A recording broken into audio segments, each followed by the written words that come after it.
So, I mean, it's interesting to reflect, isn't it, a little bit about what is the current environment we're in, because actually so much is, everything moves so quickly now. So, 2021 was, really quite intense, and then we're in a very different environment now.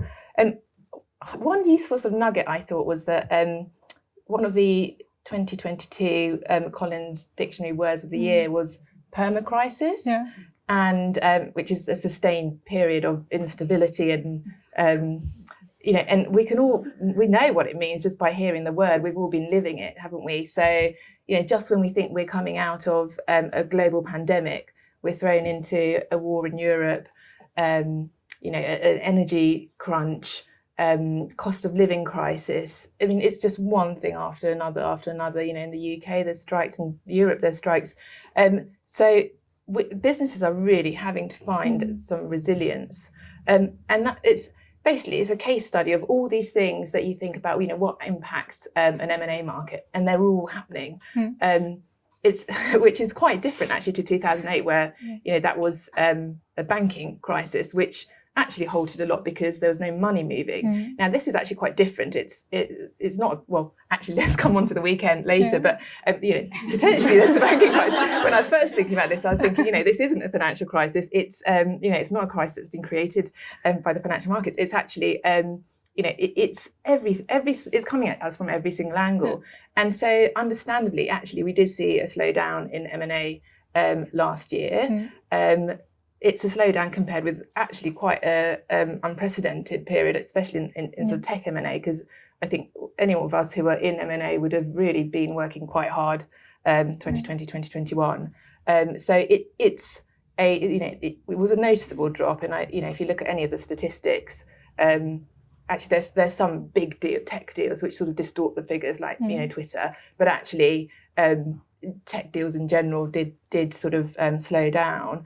And I think actually what's happening is there's businesses are realizing they have to be resilient, because actually you can't just wait for this crisis to pass over, because there's just so much happening. And actually there's been a slowdown, but do you know what? PE funds need to spend their money. There's this word that loads of you would have heard as well. These words, dry powder. I mean, I keep hearing them. So actually, I should confess that I've actually was on maternity leave last year, and since I've come back this year, everyone keeps talking about dry powder. And so and at some point it will need to be deployed. So the private equity funds will come under pressure. And they are still interested in tech, especially around software. But there's a real interest in tech. Strategic investments will still happen. You can't just wait for a better time for M&A if markets are just not moving along.